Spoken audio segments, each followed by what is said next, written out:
A peaceful afternoon in the park takes an unexpected turn when a gang targets the wrong woman, an elite Navy SEAL who turns their arrogance into humiliation. What happens next will leave you speechless. Subscribe now for more stories that inspire and empower. The sun was at its peak, casting a warm golden glow over Lincoln Park, a sprawling suburban escape just outside Sacramento, California. The park was alive with the chatter of families, the rhythmic footsteps of joggers, and the occasional bark of an eager dog among the crowd. Tasha moved with a quiet confidence, her casual attire, a fitted navy sweatshirt and black joggers, blending seamlessly with the afternoon bustle. She carried herself with an effortless grace, a demeanor shaped by years of discipline and training. Though no one would guess it by looking at her, to them, she was just another woman, enjoying a peaceful day outdoors. The air smelled of freshly cut grass, and faint hints of barbecue drifting from nearby picnic areas. Tasha smiled faintly as she adjusted her earbuds, the soundtrack of her morning workout still playing softly in her ears. Her path took her toward a quieter stretch of the park, where towering oaks provided much-needed shade from the California sun. It was her favorite route, a place to reflect, recharge, and enjoy the simplicity of her surroundings. But not everyone in the park shared her calm intentions, leaning against the side of a graffiti-tagged bench. A group of 5 men lingered. Their loud voices and exaggerated gestures had already drawn weary glances from passers-by, but no one lingered long enough to intervene. They were the kind of men who thrived on intimidation, their presence, a toxic cloud of arrogance and entitlement. For months, they'd become infamous in the area for targeting anyone who didn't look like them, and now their attention shifted to Tasha. "She thinks she's better than us," one of them muttered, his voice low but dripping with malice.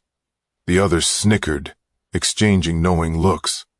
Tasha, still unaware of their stares, paused near a water fountain, wiping a bead of sweat from her brow. The gang's leader, a wiry man with a shaved head and tattoos running up his forearms, nudged one of his friends. "Watch this," he said, his tone laced with mischief. The group moved closer, their movements casual but deliberate.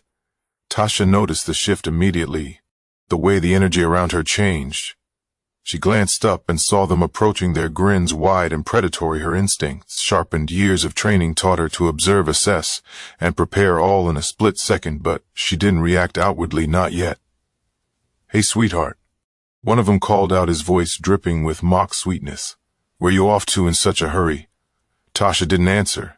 She adjusted her earbuds as if she hadn't heard him, keeping her expression neutral, ignoring them. She resumed her walk, her eyes scanning for potential escape routes or obstacles, but they weren't going to let her off that easily. The leader stepped in front of her, blocking her path with a smug grin. "Don't be rude. Now we're just trying to have a conversation." Tasha stopped, meeting his gaze for the first time. Her expression remained calm, but her eyes carried a warning.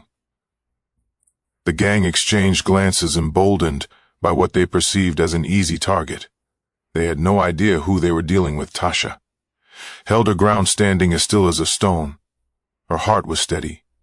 Her breathing controlled, a stark contrast to the rising tension around her. She'd been in far worse situations, ones where survival required every ounce of her training. These men, with their cheap bravado and ill intentions, didn't rattle her, but she knew better than to underestimate anyone. The leader tilted his head, mistaking her calm demeanor for fear. "What's the matter?" he said, his grin widening. "Cat got your tongue behind him." His friends laughed, their voices loud enough to attract glances from joggers and cyclists passing by. But no one stopped. No one intervened. That was the thing about public confrontations. Most people preferred to stay out of it, hoping someone else would step in. Tasha finally spoke, her voice even but firm. "You need to back up now." The leader raised an eyebrow, clearly amused. "Oh, is that right? And what if I don't?" He took a step closer, invading her space. Her mind worked quickly, mapping out every detail of her surroundings. To her right, her mother and child were heading toward the playground. To her left, an older couple sat on a bench, pretending not to notice what was happening. Tasha shifted slightly, angling herself to keep the gang in view while protecting the bystanders. "You don't want to do this," she said, her tone steady, but carrying an unmistakable edge. "Don't want to do what?" one of the others chimed in, a lanky man with a nervous laugh. "Weck just talking," the leader smirked. "Yeah, sweetheart. We're just trying to be friendly." Tasha didn't blink. "This is your last warning. Walk away." The smirk vanished. The leader wasn't used to being challenged, especially not by someone who looked like Tasha. He glanced over his shoulder at his crew, who were watching with a mix of amusement and anticipation. He had an audience now, and he wasn't about to back down. "You got a lot of mouth for someone standing here alone," he said, his voice dropping to a low growl. "Alone." That word hung in the air. He thought she was vulnerable, defenseless. He thought wrong. The leader reached out his hand, brushing against her arm in a gesture meant to intimidate. It was a mistake in one fluid motion. Tasha stepped back and out of his reach. Her movements were subtle but calculated, forcing him to stumble forward awkwardly. The sudden shift caught him off guard, and his friend's laughter turned into a mix of surprise and confusion. "Yo, what was that?" one of them muttered, his confidence wavering for the first time. The leader straightened, his face flushed with embarrassment. "Shek got jokes," he said, trying to regain control of the situation. "But I'm done playing." The group began closing in their movements, less casual. Now the mood had shifted entirely. What started as a game had turned into something more sinister. Tasha took a deep breath, centering herself.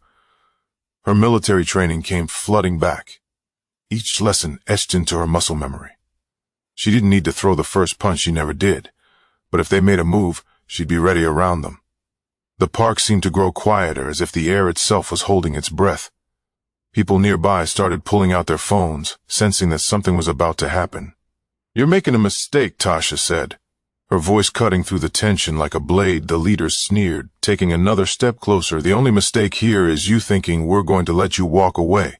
The circle closed around Tasha, their sneers and taunts dripping with overconfidence. They thought they had outnumbered an easy target in broad daylight, but Tasha was far from easy. Her calm gaze flicked between each of them, calculating their movements, their weaknesses, and their levels of aggression.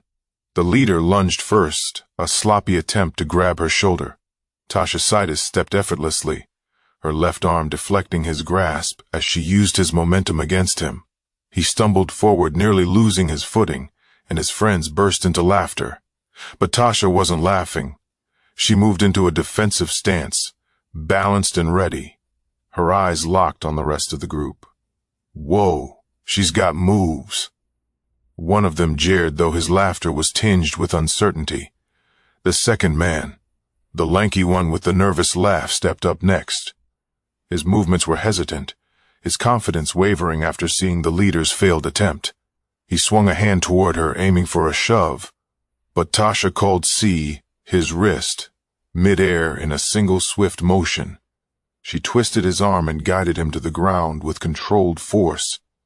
He yelped in pain, writhing on the grass, as Tasha released him. "Stay down," she warned, her voice calm but commanding. The remaining three hesitated, exchanging uneasy glances. The bystanders, who had gathered at a distance, began murmuring, their phones raised to capture the scene.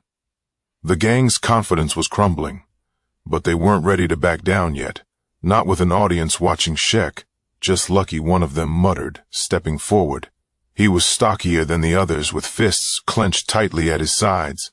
He swung wildly, his punch fueled more by anger than precision. Tasha ducked, her reflexes razor sharp. She countered with a swift strike to his midsection, knocking the wind out of him. He doubled over, gasping, and fell to his knees. The leader, regaining his composure, shouted, "What the hell are you guys doing? She's one woman. She's trained." The lanky one groaned from the ground, clutching his wrist. The leader's face twisted with rage. His pride was on the line, and he wasn't about to let it end like this. He lunged at Tasha again, this time swinging a fist toward her face. She blocked it with her forearm, pivoting to the side and delivering a controlled strike to his leg. He buckled, dropping to one knee with a curse. "You should have listened when I told you to back off," Tasha said, her voice steady. The remaining two hesitated, clearly unsure whether to continue or cut their losses. The stocky one on his knees wheezed, "She's not worth it, man. Let's just go."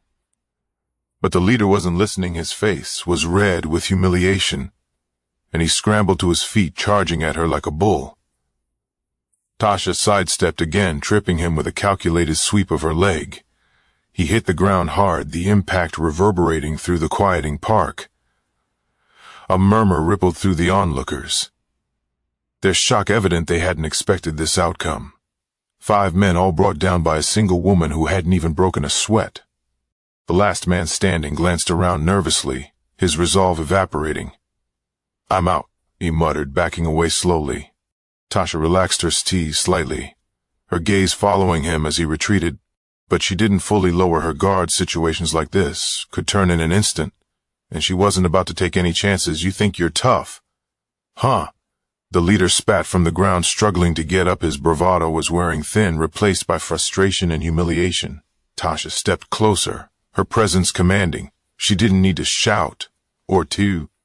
Cretin, her calm confidence, said, "Everything. You had your chance to walk away. You made your choice. Now stay down and wait for the police." The sound of approaching sirens pierced the air, and the leader's bravado finally cracked. He slumped back against the grass, his chest heaving as he glared up at her. The crowd, emboldened by the presence of law enforcement, began to cheer and applaud. Someone shouted, "She's a hero," while others snapped photos and videos of the scene. Tasha didn't acknowledge the attention. Her focus remained on the gang, ensuring none of them made a sudden move before the officers arrived. The sirens grew louder, and the first patrol car screeched to a stop at the park entrance. 2 officers stepped out, scanning the crowd before their eyes landed on the scene near the shaded trail. The sight of 5 men sprawled on the ground, surrounded by a growing crowd, made them quicken their pace. "What's going on here?" One officer called out, his hand hovering near his radio. A bystander chimed in, excitement spilling from her voice. She took them down, all of them. They were harassing her, and she defended herself. The officer's eyes flicked to Tasha, standing tall and composed, her hands relaxed at her sides. She looked entirely in control, as though the chaos around her hadn't fazed her one bit. The men on the ground, however, were a stark contrast, disheveled, bruised, and visibly shaken. The leader groaned, clutching his leg where Tasha had swept him off his feet. "She attacked us," he barked, trying to regain some semblance of control. "We didn't even touch her." Tasha didn't flinch. Her voice was calm but firm as she addressed the officers. "They approached me with clear intentions to intimidate and escalate. I warned them multiple times to back off. When they made physical contact, I defended myself." The officer studying her narrowed his eyes, clearly assessing her demeanor. "And you're trained?" he asked, his tone more curious than accusatory. Tasha reached into her pocket and pulled out her ID, handing it over. "Tasha Harper, United States Navy SEAL." The murmurs in the crowd grew louder, a ripple of surprise and admiration spreading through the onlookers. The officer's eyebrows lifted as he examined the ID, then handed it back. His tone shifted immediately to one of respect. "Ma'am, are you injured?" "I'm fine," Tasha replied evenly, though she didn't relax. Her eyes remained on the gang, who were now shrinking under the weight of the situation. The second officer stepped forward, gesturing to the group on the ground. "You all need to stay where you are. We're going to need statements from everyone here." The leader opened his mouth to protest, but the officer silenced him with a look. "Unless you want to add resisting arrest to the charges, I suggest you sit tight." Tasha stepped back, allowing the officers to take over around her. The crowd buzzed with energy, their phones capturing every angle of the unfolding scene. A man in his 40s approached his phone, still recording. "That was incredible," he said, shaking his head in disbelief. "The way you handled them, it was like something out of a movie." Taser offered a faint smile, but said nothing. She wasn't seeking recognition or praise. Her actions were driven by instinct and principle, not a desire for attention. As more officers arrived to help secure the scene, the crowd began to disperse, though many lingered at a distance, reluctant to leave entirely. A teenage girl approached, hesitantly, her eyes wide with admiration. "Excuse me," she said softly, "but how did you learn to do all that?" Tasha turned to her, her expression softening. "Years of training and a lot of discipline," she said. "But the most important thing is knowing when to stand up for yourself and when to walk away." The girl nodded, clearly absorbing every word. "You're amazing," she said before stepping back into the crowd as the officers escorted the gang to the waiting patrol cars. The leader glared at Tasha one last time. "This isn't over," He hissed his voice low enough that only she could hear. Tasha met his gaze, her expression unshaken.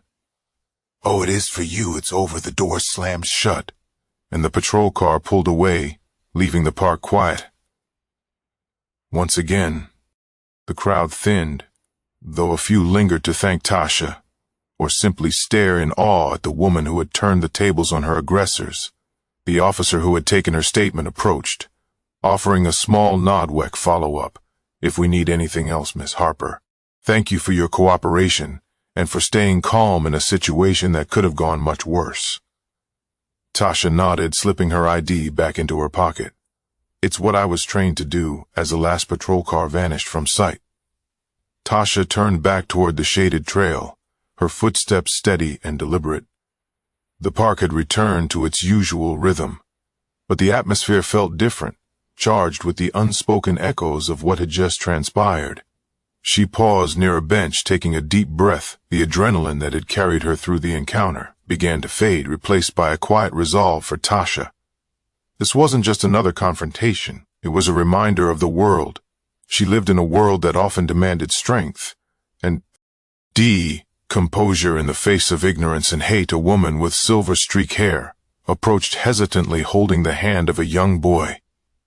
"I just wanted to say thank you," she said softly, "for standing up to them, for showing all of us what courage looks like." Tasha offered a small, genuine smile. "It wasn't just for me," she replied. "It was for anyone who's ever been made to feel small or powerless." The woman nodded, her eyes glistening. "You're an inspiration, truly."